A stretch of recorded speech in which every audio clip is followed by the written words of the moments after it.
இந்தியால இருக்கிற மக்கள் தொகையில முக்காவாசி பேரு டீக்கு அடிமையானவங்க தான் நிறைய பேருன்றது நம்ம எல்லாருக்குமே தெரியும். சிலர் டீ காஃபிகளே விரும்பாதவர்களும் இருக்காங்க. ஆனா ஒரு சிலர் அன்றாட வாழ்க்கையில அந்த டீ குடிக்கலன்னா அவங்களுக்கு அன்னைக்கு முழுதுமே வேலையே ஓடாது. இன்னும் சிலர் பார்த்தோம்னா காலையில எழுந்த உடனே டீ குடிச்சா மட்டும்தான் அவங்களுடைய பர்சனல் ஒர்க்கே பார்க்க முடியும்ன்ற சுச்சுவேஷன்ல கூட சிலர் இருக்காங்க. இந்த மாதிரி நம்ம வாழ்க்கையில டீ காஃபி குடிக்கிற பழக்கம்ன்றது நம்மளோட அன்றாட தேவைகள்ல அதுவும் ஒன்னா மாறி இருக்கு சிலருக்கு. இந்த மாதிரி அன்றாட வாழ்க்கையில பிணைஞ்சிருக்கிற இந்த தேநீர் குடிக்கிற பழக்கம் ஒரு குடும்பத்தோட வாழ்க்கையவே சிதைச்சிருக்கிறதா சொல்லப்படுது. உத்தரப்பிரதேச மாநிலம் காசியாபாத் மாவட்டத்துல இருக்கிற சின்ன கிராமமான போஜ்பூர் கிராமத்தை சேர்ந்தவர் தான் தரம்வீர் யாதவ். 52 வயசான தரம்வீர் அந்த கிராமத்துல தன்னோட மனைவி 2 மகன் 2 மகள்களோட வாழ்ந்துட்டு வந்தாரு. தினசரி கூலி வேலை செய்துட்டு வர தரம்வீர் தன்னோட குடும்பத்துக்கு போதுமான அளவு வருமானம் ஈட்ட முடியாத நிலையில தான் இருந்து வந்தாரு.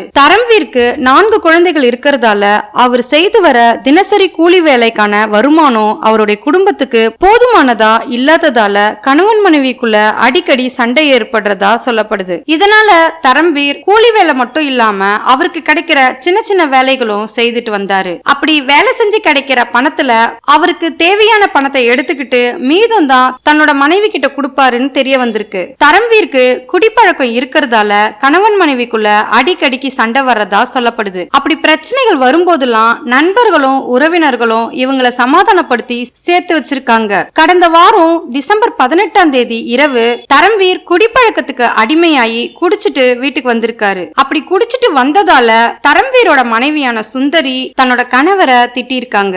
ஏன்னா தரம்வீரோட தினசரி கூலி குடும்பத்துக்கு பத்தாததாலையும் அவருடைய உடல்நல ஆரோக்கியம் கெட்டு போகுன்ற எண்ணத்திலேயோ அவங்க தன்னோட கணவர்கிட்ட சண்டை போட்டிருக்காங்க. இந்த தம்பதிகள் இருவருக்குள்ளயும் வாக்குவாதத்துல தான் ஆரம்பிச்சது முதல்ல.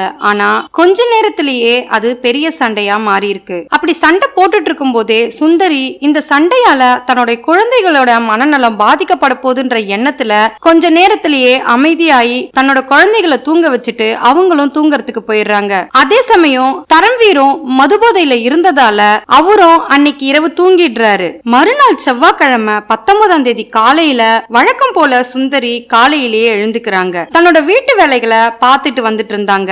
சுந்தரி எழுந்ததுக்கு பிறகுதான் தரம்வீர் யாதவ் தூங்கி எழுந்திருக்கிறாரு. அப்படி எழுந்திருச்சவரு தன்னோட மனைவியான சுந்தரி கிட்ட டீ கேட்கிறாரு. அப்படி தன்னோட கணவர் டீ கேட்டதுமே தன்னுடைய கணவர் கிட்ட எதுவும் பேசாம டீ போடுறதுக்கான வேலைகளை பார்த்துக்கிட்டு இருந்தாங்க சுந்தரி. சுந்தரி கிட்ட டீ கேட்டுட்டு கொஞ்ச நேரம் அங்க இருந்தவரு தன்னோட வீட்டு மொட்டை மாடிக்கு போயிருக்காரு. அப்படி மாடியில கொஞ்ச நேரத்தை செலவழிச்சிட்டு கீழே வந்தவரு மறுபடியும் தன்னோட மனைவி கிட்ட டீ கேட்டிருக்காரு. அப்படி டீ கேட்டதுமே சுந்தரி ஒரு 10 நிமிஷம் வெயிட் பண்ண சொல்லி தன்னோட கணவர் கிட்ட அதுக்கான வேலைகள் செய்துட்டு இருக்கிறதா சொல்லியிருக்காங்க. 10 நிமிஷமா கேட்டும் டீ கிடைக்காததால தரம்வீர் கோபம் அடைகிறாரு. சுந்தரி கிட்ட வாக்குவாதத்துல ஈடுபட ஆரம்பிக்கிறாரு. இந்த வாக்குவாதம் கொஞ்ச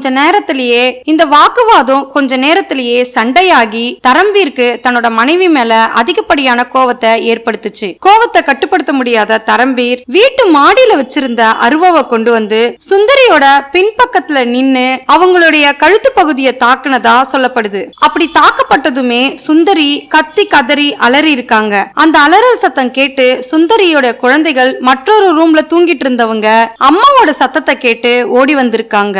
அப்படி அங்க வந்த சுந்தரியோட குழந்தைகள் தன்னோட அப்பா தன்னோட அம்மாவை தாக்கும் போது தடுக்கிறதுக்காக முயற்சி செஞ்சிருக்காங்க 4 குழந்தைகளுமே. ஆனா கடுமையான கோவத்துல இருந்த தரம்வீர் அந்த அருவாளை காட்டி தன்னோட குழந்தைகளையே மிரட்டி இருக்கிறதா சொல்லப்படுது. குழந்தைகளோட அலறல் சத்தமும் சுந்தரியோட அழ சத்தமும் கேட்ட அக்கத்து பக்கத்து வீட்டுல இருக்கவங்க சம்பவம் நடந்த இடத்துக்கு ஓடி வந்திருக்காங்க. அப்படி அந்த ஊர் மக்கள் ஓடி வந்து பார்க்கும்போது சுந்தரி பரிதாபமா அந்த இடத்திலேயே ரத்த வெள்ளத்துல இறந்து கிடந்திருக்காங்க.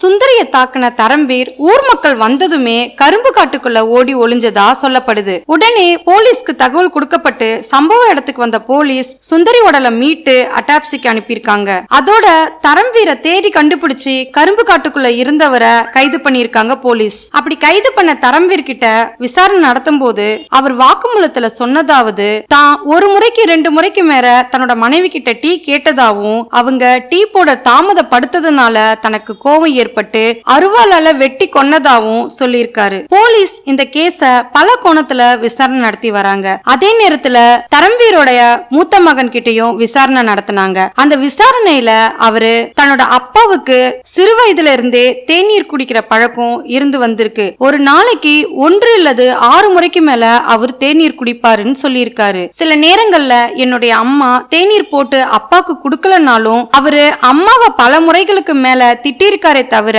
ஆனா அம்மாவை அவரை அடிச்சத நான் பார்த்தது இல்லைன்னு சொல்லியிருக்காரு. அதே மாதிரி அப்பா மதுபோதைக்கு அடிமையானதால அம்மாவுக்கும் அப்பாவுக்கும் சண்டை அடிக்கடி வரும்னு சொல்லியிருக்காரு. ஆனா அப்படி சண்டைகள் வரும்போதும் அப்பா எங்க அம்மாவை அடிச்சத தான் பார்த்தது இல்லைன்னு வாக்குமூலத்துல சொல்லியிருக்காரு. தரம்வீரை கைது பண்ண போலீஸ் நீதிமன்றத்துல ஆஜர்படுத்தி போலீஸ் காவல்ல எடுத்து விசாரணை நடத்தி வராங்க. தரம்வீரோட ஆத்திரத்தினால ஏற்பட்ட இந்த கொலைனால தரம்வீரோட 4 குழந்தைகளும் தாயை இழந்து தந்தையும் பிரிஞ்சு வாழ வேண்டிய ஒரு நிலைக்கு தள்ளப்பட்டிருக்காங்க. கணவன் மனைவிக்குள்ள ஏற்படுற சின்ன சின்ன பிரச்சனைகள் கூட சில சமயங்கள்ல பெரிய விபரீதத்தை ஏற்படுத்துது. ஆனா இந்த விபரீதம் எந்த அளவுக்கு இந்த குடும்பத்தை பாதிக்குதுன்றதும் இவங்களோட குழந்தைகளோட நிலைமை தந்தையோட வழிகாட்டுதலும் இல்லாம தாயோட அரவணைப்பும் இல்லாம தங்களோட வாழ்க்கையவே தொலைக்க வேண்டிய நிர்பந்தம் ஏற்படுது. தரம்வீர் தன்னோட பிள்ளைகள் முன்னாடியே தன்னோட மனைவியை வெட்டி கொன்னது அந்த குழந்தைகளுக்கு மனதளவுல ஒரு பெரிய பாதிப்பை ஏற்பட்டிருக்கிறதா சொல்லப்படுது. இந்த சம்பவத்தை பத்தி காவல் ஆணையர் ஞானப்பிரகாஷ் சொன்னதாவது, தரம்வீருக்கும் சுந்தரிக்கும் தேநீர் தயாரிச்சு கொடுக்கறதுல தாமதம் ஏற்பட்டதால தரம்வீருக்கு கோபம் ஏற்பட்டு கூர்மையான ஆயுதத்தால தான் மனைவிய தாக்கி கொலை செஞ்சதாவும் அப்படி அவர் தாக்கின கொஞ்ச நேரத்திலேயே சுந்தரி ரத்த வெள்ளத்துல சரிஞ்சு உயிரிழந்ததாவும் சொல்லியிருக்காரு. அதோட மேலும் அவர்கிட்ட விசாரணை நடத்தி வரதாவும் சொல்லியிருக்காரு. இந்த கேஸ் முழுமையான விசாரணைக்கு பிறகுதான் மற்ற தகவல் கிடைக்கும் சொல்லியிருக்காங்க. கணவன் மனைவிக்குள்ள சின்ன சின்ன சண்டைகள் வர்றது சகஜம்தான். ஆனா இந்த சம்பவம் மாதிரி நடக்காம பாத்துக்கிறது கணவன் மனைவி கையில தான் இருக்கு. அதோட சாதாரண விஷயங்களுக்கு கோபப்பட்டு அதனால ஏற்படுற விளைவுகளை தடுக்க முடியாத அளவுக்கு போகாம இருக்கிறது கணவன் மனைவி கையில தான் இருக்கு. இதனால குழந்தைகளோட வாழ்க்கை பாதிக்கப்பட்டு தனிமையில நிக்க வேண்டிய சூழ்நிலை ஏற்படுது. கணவன் மனைவிக்குள்ள விட்டு கொடுத்து வாழ்றது குடும்ப நலனை மேம்படுத்துறதோட குழந்தைகளோட வாழ்க்கையும் சிறப்பா அமையறதுக்கு வழிவகுக்குது. இந்த கேஸ பத்தின உங்களோட கருத்தை கமெண்ட் செக்ஷன்ல சொல்லுங்க. லைக் பண்ணுங்க, ஷேர் பண்ணுங்க. மறுபடியும் வேற ஒரு கேஸோட உங்களை சந்திக்கிறேன். தேங்க்யூ.